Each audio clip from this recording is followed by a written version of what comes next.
Hello everybody, Glitch Reaper here. I'm back with another vlog. There's a few things that's kind of popped up recently with YouTube that I want to discuss. It's maybe a little bit more otherwise. The thing is, there's been some interesting changes recently that's kind of popped up, and you might need to know what's going on with YouTube. Some of it's kind of good though, so that's very nice. It's just you might not know what the world it means. Uh, the whole ring the bell thing for like a better version of notifications, that's been around for a while, but there's a few other features that's been seriously rehashed, and that's kind of what I'm in here for. But one of them is that you may or may not have heard on some channels them mentioning joining a channel, or becoming a member of a channel. That's something special. The thing is, a while back, whenever the adpocalypse supposedly happened, the thing is that a lot of YouTubers moved away from YouTube to being like streaming only, or even purposely neglected to monetize their videos in the first place. So therefore, that was depriving YouTube of their advertising revenue. And the thing is that they obviously wanted some way of getting it where they could have YouTubers directly supported more and feel more like they had something to do as more of a buffer, so that the revenue for the ads would still be going to YouTube, but they could also say that the YouTubers were compensated enough so that regardless of that, they'd still feel at home and still feel like having their videos monetized. So that's come up with this whole thing, because it's kind of like a Twitch subscription in that you pay in a bit each month. And the thing is, from what I've heard, the split with the YouTuber is actually pretty good. Like, it's like 70% or something like that. And it's only like $5 a month, and I'm going, I can kind of see where they're coming from with that. Make it small enough so that you know that you can be a patron without feeling like you're obligating too terribly much, and at the same time, the YouTuber can get compensated and everything, and get a pretty good portion of it so that they feel compensated enough where that, since that's tied in with monetizing your videos in the first place, they'd have a reason to, whenever the companies otherwise have been a little leery of that. So they're basically fighting back to try to get themselves in a better position to still be a good place for people who've been there for a long time. They don't want to lose good YouTubers. And so I can see where they're coming from with that. It's an interesting concept. It's kind of like doing it on Patreon or some other way, only it's directly through YouTube. And that way you also don't have to set up like a separate account or anything like that, or deal with other stuff like that. Now, part of it's kind of like with Patreon though as well, and YouTubers can choose to have something behind that, like things that are only for members only. I can't think of much that I do for at least for quite some time that would be like that. And you can also opt not to have anything particularly like that, and to just let it be like, if you feel like supporting them, you can. So I could see how there's all sorts of different aspects of this, and how it's a pretty positive change overall, but why you might be confused, because I've even seen some YouTubers saying, well, you can become a member of this channel. I'm like, does that mean that I get to be on their like friends thereof list or something like that? So I was confused myself at first, going, being a member of the channel, is that the same as being like as part of these networks? But no, it was totally different. It was like directly supporting them. So I'm going, okay, now I get it. So it is very possible for people at least like me to interpret that a little differently. So I wanted to make sure to clear that up in case anybody else had a similar problem. Another thing that's come up is kind of something you might be seeing more in the comments section than anything else. And I'm not just talking about the fact that you kind of need to, because of the loss of Google+, you need to kind of be, if you're a YouTuber, you need to be the one doing your first comment.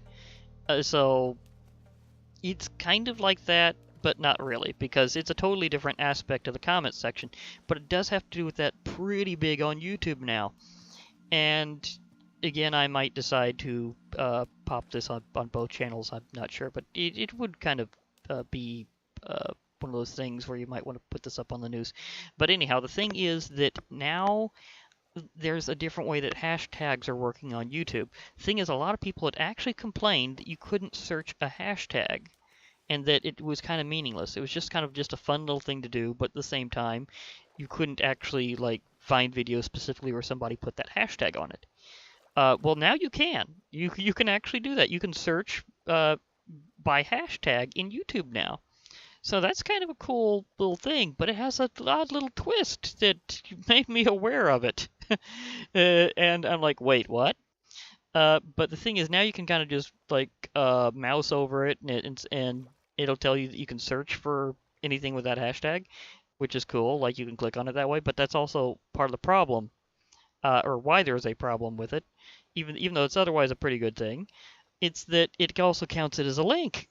So anybody that's got comments being held for like gauging links and stuff, that can totally go the other way because it'll be flagged.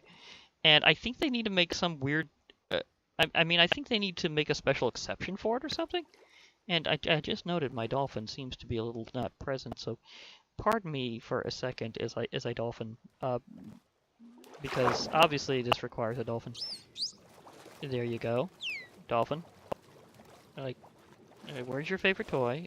Yeah, there we go. There we go. Okay, but yeah, as I was saying, pardon the odd interruption to make sure my dolphin was fine. But hey, you gotta support your dolphin. But the thing is that, again, people might flag this weird.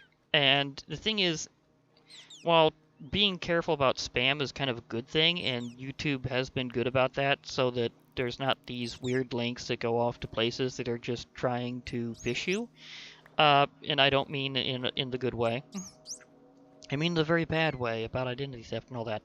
Well, the thing is, while they've been fighting against that kind of spam, they can be a little overzealous, because sometimes there can be links that are just harmless, like ones that are like, well, here's a video that's related to that, or maybe it's a link that's just like to, well, you asked to know how you'd look this up, here's a Wikipedia link. So the thing is, it doesn't have much of a filter that says whether or not the link is to like something dangerous or is just to something benign. That's the thing, is their general link filter is a bit non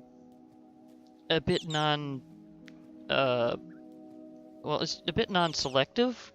So having hashtags counting as links kind of backfires on that one, because it's causing them to be held back. And I mean, again, that has its ups and downs, so there's still a little refinement that needs to be made to YouTube and how it works. Like, I can see there being like a special exception for hashtag links, as in hashtag search links that YouTube itself creates.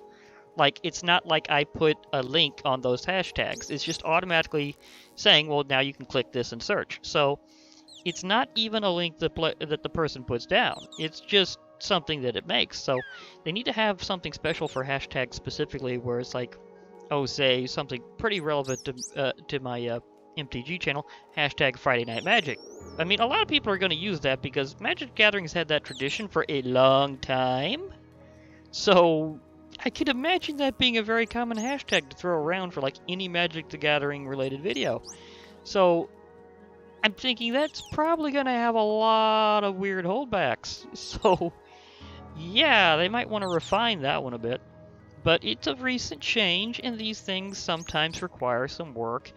And so maybe if they're having a big feedback thing on YouTube again, then maybe we could say, well, this needs to be a special exception to that rule, because it's not something that's involved in bad things like phishing. It's just a fun thing to do.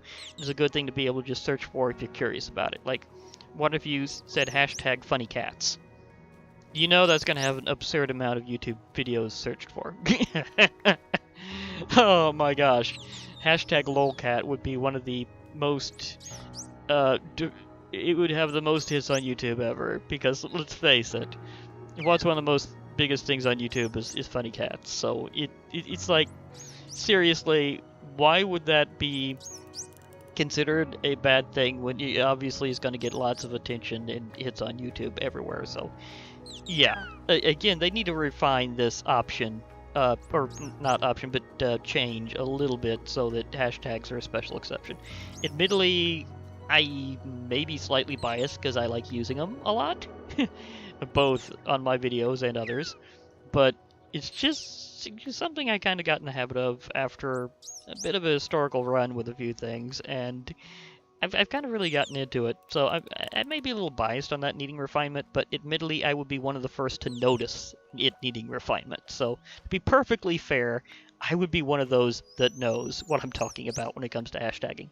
So yes, I definitely see the ups and downs of that one and how crazy it goes both ways. But still, it's just my opinion that they need to rethink that exact part of things just slightly to make it better. Just slightly. But I think that's kind of the majority of what I was trying to hit with here. I mean, there's a few other things, but most of them are going to be pretty obvious going forward. It's not necessarily going to be like I need a separate announcement that I haven't already made somewhere else. But those things about YouTube, they're big changes. I mean, they're pretty big. I mean, I know that there's been some other things that's kind of popped around, and now they're doing some things again to make up for the loss of Google Plus. Like now they're doing like direct Google, not Google, sorry, but now they're doing direct YouTube Friends. I don't entirely know all the things about that too, but it is basically what it's supposed to be. What I originally thought the whole becoming a member of a channel thing meant is it's supposed to be like becoming like associated friends on YouTube, but it's still a new feature as they're making up for the loss of Google Plus, so it's still being worked out. And as you could imagine, it might have a few false starts for some people because even after all this time, there's still some issues with name mimics out there. There's still a few. So trying to safeguard and make sure you got the right person that's trying to friend request you could also be a big deal. So that's something that they're still just starting up and working with. So it's totally new. So in that case, I'm just saying be cautious with invites, but at the same time, if you happen to know each other pretty well, or there's someone that has seen a lot of you over time for commentary, then it might be a wise idea to pop in.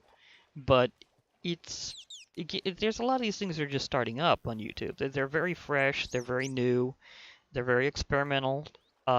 But that's the thing about YouTube is it's always changing, and it's trying to become better. It's trying to become what people want it to be. But it will take time. It will take refinement. It will take feedback. It will take, well, lots of testing.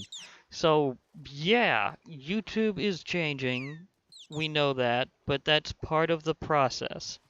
And admittedly, it has had its ups and downs. Like, it's had a few times where it just wasn't figuring out what it needed to do. And it's trying to get past all that. It's trying to work its way back up to being the big #1 video site. The thing is, for a while, it actually has some decent competition that people have forgotten about, like Newgrounds. Although, admittedly, Newgrounds has been more up on Flash type videos than like videos like YouTube with like recording them in other ways. So that may be considered a bit specialty. But there have been other major entertainment outlets before and kind of since. And YouTube has to remain competitive, so its evolution will involve these kinds of experiments where we're getting new features that may require some adjustment, as I'm still driving the point home. But yeah, so there's all that to think about. And I think that's the real point here, is the general evolution of YouTube and its current state. So I think that's pretty much all I really need to say right now. So this has been Glitch Reaper. I'll be logging off. So hope to hear from you all later. And as usual, remember, yep, it's that time again. My favorite music disc. I mean, seriously, this is my favorite jam out of the vanilla music disc. It is. I mean, hey, when you've had a cat, you just know the feeling. That does come up more than once with the whole little cat thing. But anyhow, yeah. So, join the parrot party, everybody. Yay! Parrot party. With cats also enjoying. Yeah, parrot party.